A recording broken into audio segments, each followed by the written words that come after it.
नमस्कार दोस्तों, एक बार फिर से आप सभी का स्वागत है हमारे YouTube channel civil service institute में। तो मॉडर्न हिस्ट्री का जो सेशन आज हमारा बेस्ड है, वो गोलमेज सम्मेलन और उसके बाद फिर सांप्रदायिक पंचाट जिसको हम कम्युनल अवार्ड कहते हैं, फिर पूना पैक्ट आएगा और उसके बाद फिर जो 1937 में कांग्रेस ने मंत्रिमंडल का गठन किया, वो सारा हम डिटेल यहाँ पे करेंगे। ये छोटे छोटे टॉपिक हैं जो ज़्यादा बहुत बड़े टॉपिक नहीं है और वन बाय वन इनका डिस्कशन हम करते रहेंगे और इसी ये देखेंगे कि लास्ट ईयर जो प्रश्न पूछे गए हैं वो किस लेवल के पूछे गए हैं और कैसी तैयारी हमें अपने आर ओ या एपीएस के एग्जामिनेशन के लिए करनी चाहिए। ठीक है, तो चैनल को प्लीज़ सब्सक्राइब करिएगा और वीडियो पसंद आए तो प्लीज़ लाइक भी करिएगा। हम शुरू करते हैं गोलमेज सम्मेलन। देखिए, गोलमेज सम्मेलन शुरू करने से पहले हमें इसके थोड़ा बैकग्राउंड में जाना पड़ेगा। आपने हमारे लास्ट सेशन में देखा होगा सविनय अवज्ञा आंदोलन। ठीक है, तो सविनय अवज्ञा आंदोलन जो था वो 12 मार्च से शुरू हुआ और 6 अप्रैल तक का चला। इसमें गांधी जी 12 मार्च को इन्होंने शुरू किया था और 6 अप्रैल को दांडी में पहुंचकर नमक बनाकर वहां पे जो नमक कानून था इसको तोड़ा था। और इसी के बाद फिर 4 मई को, ये डेट याद रखिएगा, 4 मई 1930 को गांधी जी को गिरफ्तार कर लिया गया था। और इससे पहले जो था, जो 14 अप्रैल को, वो जवाहरलाल नेहरू को भी गिरफ्तार कर लिया गया था, जिसमें नमक कानून तोड़ने के अपराध में ही गिरफ्तार किया गया था गांधी जी को भी और जवाहरलाल नेहरू को, और भी बहुत सारे लोग थे जिनको गिरफ्तार किया गया था। इसके बाद की अगर हम क्रोनोलॉजी समझे तो जुलाई 1930 में भारत के तत्कालीन वायसराय, अब जुलाई 1930 में वायसराय कौन थे? तो वो इरविन। तो इरविन ने गोलमेज सम्मेलन का प्रस्ताव रखा था। ठीक है, इसमें डोमिनियन स्टेट्स की मांग पर ये सारी चीजें चर्चा करने के लिए उन्होंने कहा था कि ठीक है, एक गोलमेज सम्मेलन होगा, लंदन में होगा और ये 3 होंगे। और जो ये शुरू होगा वो होगा 1930 से शुरू होगा, 1930, 1931 और 1932 में।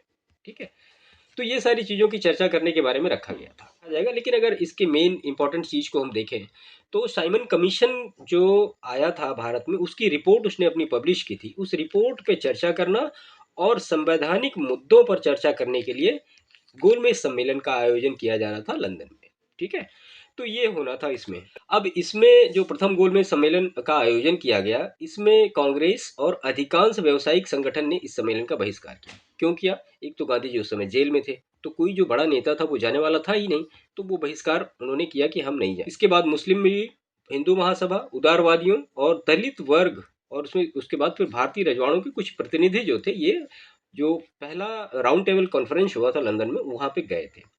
अब अगर हम ये देखें कि जो पहला गोलमेज सम्मेलन था उसमें भाग लेने वाले 3 टाइप के लोग थे। एक तो जो ब्रिटेन के वहाँ की चुनी हुई सरकार थी वो थे, उसमें लिबरल और कंजर्वेटिव और श्रमिक दल के प्रतिनिधि पर्टिकुलर थे। दूसरे ऐसे लोग थे जिसको भारत में जो ब्रिटिश सरकार थी वो उसके मनोनीत सदस्य थे। और तीसरे ऐसे लोग थे जो भारतीय रजवाड़ों या राजकुमारों के जो मनोनीत सदस्य है या वो खुद गए थे तो वो उठा रहे थे। तो ये 3 टाइप के लोग जो थे वो गोलमेज सम्मेलन, जो पहला गोलमेज सम्मेलन था, उसमें गए थे। मेनली अगर ये कहा जाए कि इसमें राज्य लोक संगठन का कोई भी प्रतिनिधित्व नहीं था। ठीक है, तो जब कांग्रेस ने इसमें भाग ही नहीं लिया तो ये जो पहला सम्मेलन था, गोलमेज सम्मेलन, ये 19 जनवरी 1931 को बिना किसी वास्तविक उपलब्धि के समाप्त हो गया।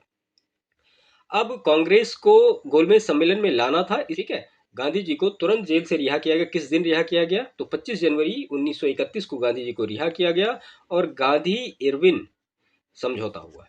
ठीक है, तो उस समझौते में कुछ पर्टिकुलर चीज़ें हैं जो कि एग्जामिनेशन में कभी कभी स्टेटमेंट बना के भी पूछा जाता है कि इसमें हिंसात्मक जो अपराधी थे उनके अतिरिक्त जो भी राजनीतिक कैदी हैं उनको छोड़ दिया जाए, जो अपहरण संपत्ति की गई उसको वापस कर दिया जाए, और जो जुर्माने हैं वसूली इनको स्थगित कर दिया जाए, और सरकारी सेवाओं से जो त्यागपत्र दे चुके हैं उनके उनके लिए मतलब एक विशेष सहानुभूति रखी जाए। तो ये सारी चीज़ें एक आपस में समझौता हुआ था। और जो मतलब चीज़ें नहीं मानी गई थी उसमें भगत सिंह को उसके बाद फांसी होने वाली थी, तो उसमें भगत सिंह की फांसी, ये सारी चीज़ें ये रद्द कर दी। इरविन ने नहीं माना और ये भी कहा कि पुलिस जातियों की जांच कराई जाए, तो ये भी इरविन ने नहीं माना। ये 2 चीज़ें नहीं मानी थी, बाकी सारी चीज़ें मानी।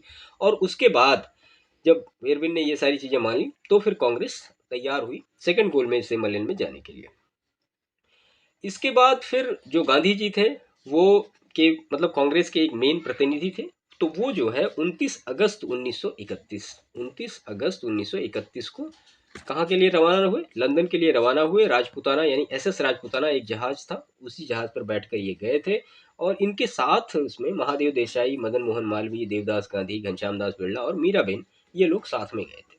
ठीक है, तो वहाँ पे अपना जो द्वितीय गोलमेज सम्मेलन था वो है, अपना ये सारी चीज़ें हुई। लेकिन द्वितीय गोलमेज सम्मेलन में जो वहाँ का जो प्रधानमंत्री था रैमजे मैकडोनाल्ड, उनने 2-3 घोषणाएँ की, उसके बारे में आपको जानना चाहिए। एक तो उन्हें 2 मुस्लिम प्रांत का गठन कर दिया, उत्तर-पश्चिम सीमांत प्रांत और दूसरा सिंध का गठन कर दिया।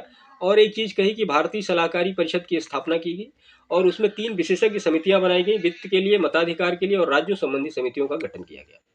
लेकिन जो कांग्रेस की एक मेन मांग थी स्वतंत्रता, फ्रीडम, इसके बारे में कोई बात ही नहीं की वहाँ पे। तो जब इसके बारे में कोई बात ही नहीं की तो 28 दिसंबर 1931 को गांधी जी वापस लौट आए और 29 दिसंबर 1929 को कांग्रेस कार्यकारिणी ने सविनय अवज्ञा आंदोलन फिर से प्रारंभ करने का निर्णय ले लिया। ठीक है। और इसके बाद फिर तीसरा गोलमेज सम्मेलन हुआ तो उसमें भी कांग्रेस का कोई भी प्रतिनिधि शामिल नहीं हुआ। अगर हम ये देखें कि तीनों गोलमेज सम्मेलन में जाने वाले एक अगर भारतीय व्यक्ति कौन, तो doctor V are Ambedkar ji, वो तीनों गोलमेज सम्मेलन में गए थे। बाकी कांग्रेस जो है वो केवल एक गोलमेज सम्मेलन में गई थी। वो कब हुआ था? वो 1931 में हुआ था, जो दूसरा गोलमेज सम्मेलन था। तो ये इसका पूरा एक हिसाब से बैकग्राउंड है। इसके बाद फिर जो लास्ट गोलमेज सम्मेलन होता है 1932 में, 1932 के बाद फिर जो मैकडोनल्ड होता है यानी रैमजे मैकडोनल्ड, उन्होंने एक कम्युनल अवार्ड की घोषणा की। कम्युनल अवार्ड में अभी तक जो 1909 का अधिनियम था उसमें सिर्फ मुसलमानों को पृथक निर्वाचन की व्यवस्था की गई थी, लेकिन इस कम्युनल अवार्ड में सिखों, यूरोपियों को भी पृथक मताधिकार दिया गया। इसके साथ साथ जो आंग्ल भारतीय थे, भारतीय ईसाई तथा उनकी स्त्रियों, इन सबको भी पृथक मताधिकार दिया गया। ठीक है। तो ये कुल मिला के ये कहा जाए कि बस ये फूट डालो राज करो वाली नीति थी और इसमें कुछ खास नहीं था। इसी के बाद फिर उसमें दलितों को भी एक अलग आरक्षण का प्रावधान दिया गया, यानी हिंदुओं को दलितों से अलग कर दिया गया। इसी के मामले पर फिर गांधी जी ने यरवदा जेल में उस समय थे, वहाँ पे उन्होंने आंदोलन शुरू किया और फिर बाद में अम्बेडकर जी और गांधी जी के बीच में एक समझौता हुआ जिसको हम कहते हैं पूना पैक्ट। ठीक है, ये 1932 में ही होता है पूना पैक्ट। खैर गांधी जी ने इस पे जो हस्ताक्षर नहीं किए थे, उनके जो कुछ सहयोगी थे उन्होंने हस्ताक्षर किए थे। बाकी एक तरफ से डॉक्टर बी आर अम्बेडकर के साइन हुए थे और दूसरी तरफ से कांग्रेस के कोई प्रतिनिधि थे, उन्होंने साइन किया था। और वो प्रतिनिधि थे मदन मोहन मालवीय जी, एक और लोग थे। ठीक है। तो ये पूरा पूना पैक्ट तक का है। इसके बाद हम यहाँ पे प्रश्न लेते हैं, उसके बाद जो चीज़ें आएंगी उसके बारे में भी डिटेल समझेंगे वहाँ पे। ठीक है। तो यहाँ पे पहला इसमें जो प्रश्न पूछा गया था, मौलाना मोहम्मद अली, मौलाना अब्दुल कलाम आज़ाद, महात्मा गांधी तथा पंडित जवाहरलाल नेहरू में से वह भारतीय नेता जिसने लंदन में प्रथम गोलमेज सम्मेलन में भाग लिया था, ये गलत टाइप हुआ, में भाग लिया था, तो मौलाना मोहम्मद अली ने भाग लिया था। दूसरा जो प्रश्न दिया गया है कि प्रथम गोलमेज सम्मेलन के बारे में सही है, तो क्या सही है? यह 1930 में आयोजित हुआ, इसे साइमन की रिपोर्ट पर चर्चा करनी थी और इसका आयोजन कहाँ हुआ था? लंदन में हुआ था। तो ये तीनों ही चीज़ें सही हैं। हमने ऊपर अपने जो अभी डिस्कशन किया उसमें सारी चीज़ें ये हो चुकी हैं। लंदन में संपन्न हुए गोलमेज सम्मेलन में भारतीय ईसाइयों का प्रतिनिधित्व किसने किया था? तो वो केटी पाल ने किया था। द्वितीय गोलमेज सम्मेलन में कांग्रेस का प्रतिनिधित्व किसने किया था? तो वो किया था महात्मा गांधी ने, आपने अभी देखा। और द्वितीय गोलमेज सम्मेलन में भाग लिया था तो किसने किसने भाग लिया था? महात्मा गांधी, सरोजिनी नायडू, मदन मोहन मालवीय ने। कथन और कारण का एक प्रश्न है, जवाहरलाल नेहरू दूसरे गोलमेज सम्मेलन यानी 1932 में भारतीय राष्ट्रीय कांग्रेस का प्रतिनिधित्व किया था। तो ये कथन जो है टोटली गलत है, क्योंकि महात्मा गांधी ने किया था। और गांधी इरविन समझौता यानी जो कि 1931 में हुआ था, भारतीय राष्ट्रीय कांग्रेस के दूसरे गोलमेज सम्मेलन 1931 में भाग लेना अंतर्निहित था। तो ये सही है, यानी ए गलत है और आर सही है। क्यों है ऐसा, आप समझ रहे होंगे। महात्मा गांधी जब द्वितीय गोलमेज सभा में भाग लेने लंदन गए थे तो किस हाल में ठहरे थे? किंगसे हाल में। अब यहाँ पे ये दूसरा प्रश्न इसी में दिया गया, द्वितीय गोलमेज सम्मेलन में कांग्रेस के एक प्रतिनिधि के रूप में भाग लेने महात्मा गांधी बंबई से लंदन जिस पानी के जहाज में गए थे उसका नाम क्या था? तो वो हमने अभी आपको ऊपर ही बताया, वो था SS राजपुताना। महात्मा गांधी दिसंबर 1931 में खाली हाथ लौटे थे, कहाँ से? लंदन से। क्यों? क्योंकि फ्रीडम पे कोई बात ही नहीं की गई वहाँ पे। और इसके बाद फिर द्वितीय गोलमेज सम्मेलन जिस प्रश्न पर असफल रहा हुआ था, सांप्रदायिक प्रतिनिधित्व, जो कि कम्युनल अवार्ड, जो एक मतलब हर वर्ग को बांट के अलग कर देना उनके लिए, तो ये इसी प्रश्न पे कांग्रेस एग्री नहीं थी। खैर कम्युनल अवार्ड का अगर सही मामलों में देखा जाए तो कांग्रेस ने ना तो विरोध ही किया था ना ही सपोर्ट किया था। ठीक है। वो गांधी जी बाद में फिर उन्होंने आंदोलन शुरू किया कि इस तरह से अगर डिवाइड करेंगे तो फिर भारत को फ्रीडम मिलेगी कैसे। ठीक है। उस भारतीय का नाम जिसने तीनों गोलमेज सम्मेलन में भाग लिया था, तो doctor V are Ambedkar ji ने भाग लिया था। 1930-32 की अवधि में भारत और ब्रिटेन के राजनेताओं की लंदन में हुई बैठक का प्रायः प्रथम, द्वितीय और तृतीय सम्मेलन के रूप में उल्लेख किया जाता है। उनका उसी रूप में उल्लेख गलत होगा, क्योंकि ये तीनों अलग अलग सम्मेलन नहीं थे, अपितु यह एक ही सम्मेलन की अवस्था थी जो 3 सत्रों में संपन्न हुई थी। तो ये आप समझ रहे होंगे बेहतर। गोलमेज सम्मेलन जो 1932 में हुआ था वो तीसरा था, 1930 में पहला, 1931 में दूसरा और 1932 में तीसरा। 1931 का जो राउंड टेबल कॉन्फ्रेंस था, इसमें कांग्रेस ने पार्टिसिपेट किया था। ये सही कथन दिया गया है। प्रथम गोलमेज सम्मेलन में डॉक्टर अंबेडकर ने दलित वर्ग के लिए अलग निर्वाचक मंडल की मांग रखी। पूना पैक्ट में स्थानीय निकायों तथा सिविल सेवाओं में दलित वर्गों के प्रतिनिधित्व के विशेष उपबंध रखे गए थे और तृतीय गोलमेज सम्मेलन में भारतीय राष्ट्रीय कांग्रेस ने भाग नहीं लिया था। तो वो तीनों आप सब समझ रहे होंगे। इसके बाद फिर सांप्रदायिक पंचाट और पूना पैक्ट से रिलेटेड कुछ प्रश्न हैं। सांप्रदायिक पंचाट क्या है वो हमने आपको बताया, और पूना पैक्ट क्या है इसके बारे में हम ऊपर डिस्कस कर चुके हैं। सांप्रदायिक अधिनिर्णय घोषित किया किसने? तो वो रैमजे मैकडोनाल्ड ने घोषित किया, और अगस्त 1932 में रैमजे मैकडोनाल्ड के सांप्रदायिक पंचायत द्वारा पहली बार एक पृथक निर्वाचक समूह बनाया गया। तो किसके लिए? दलितों के लिए या अछूतों के लिए? मैकडोनाल्ड के सांप्रदायिक पंचायत ने पृथक चुनाव क्षेत्र एवं आरक्षित सीटें आवंटित की थी, तो मुसलमानों, सिखों और अनुसूचित जातियों के लिए। ठीक है। इसके बाद भी और बहुत सारे लोगों के लिए की थी, जैसे कि जो आंग्ल भारतीय थे, भारतीय ईसाई थे और स्त्रियां थी उनकी, इन सब के लिए था।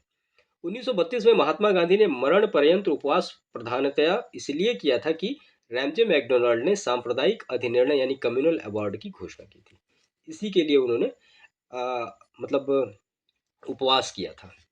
उस समय गांधी जी यरवदा जेल में थे। महात्मा गांधी ने पहला आमरण अनशन प्रारंभ किया तो कम्युनल अवार्ड के समय। सांप्रदायिक अवार्ड तथा पूना पैक्ट में दलित वर्ग के लिए सीटें दी थी। ये सीटें हैं तो कितनी दी थी? क्रमशः 71 और 147। ये जो नंबर है इनको फिक्स याद रखिएगा।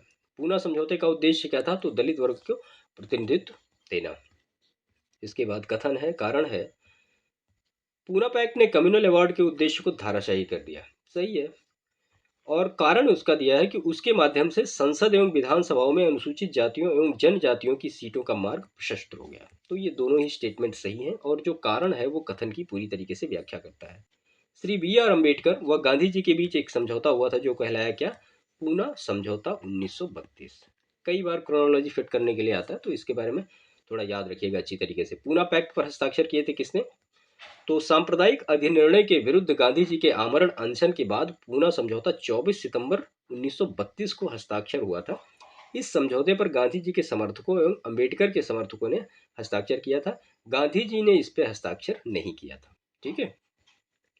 सांप्रदायिक अधिनिर्णय की घोषणा के पश्चात संपादित किया गया था, तो वो क्या किया गया था? पूना पैक्ट। ठीक है। बी आर अम्बेडकर, मदन मोहन मालवीय, सी राजगोपालाचारी तथा एम के गांधी में से 1932 के ऐतिहासिक पूना समझौते पर हस्ताक्षर किए थे किसने? तो बी आर अम्बेडकर ने, मदन मोहन मालवीय ने और सी राजगोपालाचारी ने। ये तीनों लोगों का नाम याद रखिएगा। ये एक तरफ थे और ये एक तरफ थे। 1932 में पूना पैक्ट के बाद हरिजन सेवक संघ की स्थापना हुई। इसके अध्यक्ष कौन थे? तो वो थे घनश्याम दास बिरला। देखिए, जब पूना पैक्ट हो गया तो उसके बाद गांधी जी का हरिजन अभियान जो था ये शुरू हो गया था। ठीक है।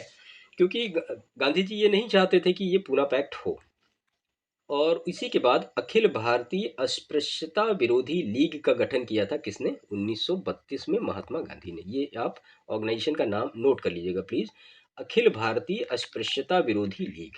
ठीक है। 1933 में ही उन्होंने हरिजन नामक साप्ताहिक पत्र प्रकाशित किया था। ठीक है। तो ये दोनों फैक्ट आप याद रखिएगा। ऑल इंडिया अनटचेबिलिटी लीग, बाद में जिसका नाम बदलकर हरिजन सेवक संघ हुआ, इसके प्रथम अध्यक्ष घनश्याम दास बिरला। अखिल भारतीय हरिजन संघ की स्थापना की थी किसने? तो वो महात्मा गांधी ने की थी। इसके बाद इसमें है, दलित वर्ग का संघ स्थापित किया गया था तो डॉक्टर बी आर अम्बेडकर के द्वारा। और महात्मा गांधी क्षणिक भूत की भांति धूल उठाते हैं लेकिन स्थिर नहीं, किसने कहा था? तो ये डॉक्टर बी आर अम्बेडकर ने कहा था। ठीक है। तो ये प्रश्न थे इससे कुछ जो कि सांप्रदायिक पंचाट और पूना पैक्ट से रिलेटेड थे। इसके बाद इसका जो एक नया टॉपिक है, यह है कांग्रेस समाजवादी पार्टी, जिसका गठन हुआ 1934 में। इसे भी प्रश्न लगातार पूछे गए हैं, तो इसके बारे में भी आपको अच्छी तरीके से समझना चाहिए। कांग्रेस सोशलिस्ट पार्टी की पहली बैठक पटना में कब हुई? 1934 में। एम एन राय, गणेश शंकर विद्यार्थी, पत्तम ताणु पिल्ले तथा आचार्य नरेंद्र देव में से कांग्रेस समाजवादी दल का नेता था तो कौन था? तो आचार्य नरेंद्र देव थे। इसके बाद वर्ष 1934 में पटना में अखिल भारतीय कांग्रेस समाजवादी पार्टी का संयोजक तो जयप्रकाश नारायण, और वर्ष 1934 में कांग्रेस समाजवादी पार्टी का गठन किया गया था, तो जयप्रकाश नारायण और आचार्य नरेंद्र देव के द्वारा। बिहार सोशलिस्ट पार्टी के संस्थापक तो जेपी यानी जयप्रकाश नारायण थे। लोक नायक के नाम से जाना जाता है किसको, तो वो जयप्रकाश नारायण को जाना जाता है। और जयप्रकाश दिवस मनाया जाता है तो अप्रैल 1946 को जयप्रकाश दिवस मनाया जाता है। श्री नरसिंह नारायण कौन थे, तो ये एक समाजवादी थे। ठीक है, इसके बाद इसमें सही कथन दिया गया है। 1936 में हस्ताक्षरित बंबई मैनिफेस्टो प्रत्यक्ष रूप से समाजवादी आदर्शों के प्रतिपादन का विरोधी था। इसके समस्त भारत से बृहद व्यापारी समुदाय का सहयोग मिला था। इसके बाद इसमें फिर प्रांतीय चुनाव और मंत्रिमंडल का गठन 1937 में हुआ था। देखिए, जो भारत सरकार अधिनियम आया था 1935 में, उससे रिलेटेड ये कुछ फैक्ट है। उसी में ये सारे प्रावधान किए गए थे कि चुनाव होने हैं, तो उसी में 1937 में चुनाव हुए थे। 1935 का अधिनियम था भारत सरकार अधिनियम। देखिए, उसको कहते हैं भारत सरकार अधिनियम।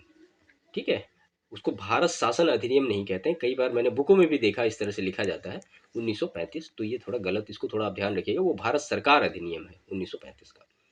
अब देखिए, इससे जो इसमें प्रावधान किए गए थे उसी के आधार पर 1937 में चुनाव हुए और गांधी जी ने किसी भी चुनावी सभा को संबोधित नहीं किया था। ठीक है, गांधी जी नहीं पक्ष में थे, लेकिन फिर और भी लोग जो थे तो उनकी वजह से गांधी जी को मानना पड़ा और चुनाव लड़ने के लिए बाध्य हुए। खैर, गांधी जी ने चुनाव नहीं लड़ा, लेकिन तो देखिए 1161 सीटें टोटल थी और इसमें से 716 में कांग्रेस ने चुनाव लड़ा था। इसके बाद इसमें असम है, बंगाल, पंजाब, सिंध और उत्तर पश्चिम सीमांत जो प्रांत था उसको छोड़कर से सभी प्रांतों में कांग्रेस ने स्पष्ट बहुमत प्राप्त किया था। और बंगाल, असम और उत्तर पश्चिम सीमांत प्रांत में यह सबसे बड़ी पार्टी के रूप में उभरी थी। तो ये सारे बिल्कुल याद रखिएगा। कांग्रेस ने प्रांतों में कांग्रेस ने प्रांतों में 6 में सरकार का गठन किया था। ठीक है, और ये जो मतलब टोटल मंत्रिमंडल का गठन और सारी चीजें रही, ये 28 माह का रहा। उसके बाद फिर कांग्रेस ने अपना कांग्रेस जो पार्टी थी पूरी, उन्होंने अपना इस्तीफा दे दिया था। इसके वन बाय वन सारे प्रश्नों को देखते हैं। वर्ष 1937 में संपन्न विधानसभा चुनाव में इंडियन नेशनल कांग्रेस को पूर्ण बहुमत नहीं मिला था। तो कहाँ नहीं मिला था, तो पंजाब में नहीं मिला था। आप सारी चीजें एक बार नोट कर लीजिएगा। उसके पहले असम, उस और बंगाल, पंजाब है और सिंध है और उत्तर पश्चिम सीमांत प्रांत। ठीक है, तो ये कुल मिला के 5 प्रांत ऐसे थे जिसमें कांग्रेस को बहुमत नहीं मिला था या पूर्ण बहुमत नहीं मिला था। प्रांतीय सरकारों का गठन किया गया 1935 के अधिनियम के तहत, अभी हमने ऊपर डिस्कस ही किया है। और 1935 के अधिनियम के तहत कराए गए विधानसभा चुनाव में मद्रास, बिहार, उड़ीसा एवं बंगाल राज्य में कांग्रेस ने पूर्ण बहुमत नहीं प्राप्त किया, तो वो बंगाल में नहीं प्राप्त किया था। 1937 के चुनाव में कांग्रेस बहु स्पष्ट स्पष्ट बहुमत प्राप्त करने वाले प्रांतों की संख्या कितनी, तो वो 5 प्रांतों में उन्होंने स्पष्ट बहुमत प्राप्त किया था। इसके बाद इसमें है 1937 के चुनाव में कांग्रेस स्पष्ट बहुमत प्राप्त प्रांतों की संख्या कितनी थी, तो वो थी 5। बंबई, असम, उड़ीसा तथा बिहार में वह प्रांत जहां 1937 के आम निर्वाचन में भारतीय राष्ट्रीय कांग्रेस को पूर्ण बहुमत नहीं प्राप्त हुआ, तो हमने ऊपर डिस्कस किया वो असम नहीं था, बाकी सब जगह मिला था। 1937 में भारतीय राष्ट्रीय कांग्रेस का मंत्रिमंडल बना, मध्य प्रांत उड़ीसा में बना। और वह प्रांत जहां 1937 के आम चुनाव के बाद भारतीय राष्ट्रीय कांग्रेस ने अपनी सरकार बनाई, तो बिहार, मद्रास और उड़ीसा में। ये नाम आप पूरे याद रखिएगा, प्रश्न पूछे जाते हैं सीधे सीधे। बिहार, मद्रास, उड़ीसा तथा पंजाब में से वह प्रदेश जिसमें 1935 के अधिनियम के अंतर्गत कांग्रेस की मंत्री परिषद का गठन नहीं हुआ, तो पंजाब में नहीं हुआ। 5 राज्य के नाम आप याद रख लीजिएगा, उनमें नहीं हुआ, बाकी सब में हुआ। वर्ष 1937 के चुनाव में कांग्रेस का मंत्रिमंडल बना था 6 में। इसके बाद 1935 के अधिनियम के उपरांत 1937 में हुए चुनाव में गठित कांग्रेस मंत्रिमंडल का कार्यकाल कितना रहा, तो 28 माह का रहा। और मुस्लिम लीग ने मुक्ति दिवस मनाया 1939 में। कांग्रेस ने भूस्वामित्वों को समाप्त करने की नीति अपनाई। तो जो भूस्वामित्व थे उनको समाप्त करने की नीति कब अपनाई, तो कार्यकारी कमेटी 1937 में। ठीक है, 1937 के चुनाव के पश्चात यूपी में गठित मंत्रिमंडल में वित्त विभाग किसे सौंपा गया था, तो रफी अहमद किदवई को। देखिए, 1935 का जो अधिनियम है इसके बारे में हम अपने लास्ट सेशन में पूरी डिटेल में कवर करेंगे, क्योंकि इसमें संघीय न्यायालय का गठन होता है, फिर आरबीआई का गठन होता है, ये सारी चीज़ें, बहुत सारी चीज़ें, तो उसको हम लास्ट में सबसे रखेंगे। ठीक है, कांग्रेस प्रशासित प्रदेशों में मुस्लिम लीग की शिकायतों से संबंधित रिपोर्ट का सही कालानुक्रम क्या क्या है, तो पीरपुर रिपोर्ट, शरीफ रिपोर्ट, उसके बाद इसमें मुस्लिम सफरिंग्स अंडर कांग्रेस रूल। तो ये था प्रांतीय चुनाव से रिलेटेड। और इसके बाद फिर हम आते हैं कांग्रेस के त्रिपुरी संघ था 1939 में। देखिए 1938 में भारतीय राष्ट्रीय कांग्रेस के अध्यक्ष निर्वाचित हुए तो एस.सी. बोस निर्वाचित हुए। और भारतीय राष्ट्रीय कांग्रेस के हरिपुरा अधिवेशन की अध्यक्षता किसने की थी? तो वो की थी एस.सी. बोस ने। हरिपुरा जहां भारतीय राष्ट्रीय कांग्रेस का वार्षिक अधिवेशन 1938 में सुभाष चंद्र बोस की अध्यक्षता में हुआ था, तो वो कहाँ पे है? तो हरिपुरा कहाँ पे है? ये गुजरात में है, ये भी बिल्कुल याद रखिएगा। भारतीय राष्ट्रीय कांग्रेस के त्रिपुरी सम्मेलन में वर्ष 1939 में सुभाष चंद्र बोस को कांग्रेस का अध्यक्ष चुना गया। यह त्रिपुरी है कहाँ पे? ये जबलपुर में है। ठीक है, हरिपुरा गुजरात में और त्रिपुरी जबलपुर में है। सुभाष चंद्र बोस दूसरी बार अध्यक्ष चुने गए, त्रिपुरी अधिवेशन के अध्यक्ष चुने गए। और इसके बाद इसमें भारतीय राष्ट्रीय कांग्रेस का वह अधिवेशन जिसमें कांग्रेस अध्यक्ष के चुनाव में सुभाष चंद्र बोस ने पट्टाभी सीतारामैया को पराजित कर दिया था, तो त्रिपुरी अधिवेशन 1939 में। सुभाष चंद्र बोस के त्यागपत्र के बाद भारतीय राष्ट्रीय कांग्रेस के अध्यक्ष हुए कौन? तो डॉक्टर राजेंद्र प्रसाद बने। ऐसा इसलिए हुआ था कि गांधी जी नहीं चाहते तो सुभाष चंद्र बोस अध्यक्ष बने, तो उन्होंने त्यागपत्र दे दिया। कांग्रेस के त्रिपुरी अधिवेशन के पश्चात सुभाष चंद्र बोस और दक्षिणपंथी का समस्त झगड़ा जिस प्रश्न पर केंद्रित हो गया था वह था कांग्रेस कार्यकारिणी समिति का गठन। इसके बाद इसमें है वह भारतीय राष्ट्रवादी नेता जिसने जर्मनी और ब्रिटेन के बीच युद्ध को ऐसे ईश्वर प्रदत्त अवसर के रूप में देखा जिसमें भारतीयों को उस स्थिति का अपने हित में लाभ उठाने का मौका मिलता। तो वो कौन थे? तो सुभाष चंद्र बोस थे। इसके बाद फिर पर्टिकुलर कुछ छोटे मतलब ये छोटे छोटे टॉपिक हैं, देसी रियासतों से कुछ प्रश्न हैं जो कि आए हुए हैं लास्ट ईयर, तो ये महत्वपूर्ण देख लेते हैं। आज हम सेकेंड वर्ल्ड वार तक का कवर कर लेंगे, उसके बाद फिर नेक्स्ट जो आएगा जिसमें कि पाकिस्तान की मांग है और क्रिप्स मिशन है और भारत छोड़ो आंदोलन, इसको अपने नेक्स्ट सेशन में कवर अप करेंगे। 1927 की बटलर कमेटी का उद्देश्य क्या था? तो भारत सरकार तथा देशी राज्यों के बीच संबंधों को सुधारना। ऑल इंडिया स्टेट पीपल्स का गठन किया गया, तो वो किया गया 1927 में। और 1939 में भारत प्रजामंडल यानी ऑल इंडिया स्टेट पीपल्स के अध्यक्ष कौन बने? तो जवाहरलाल नेहरू।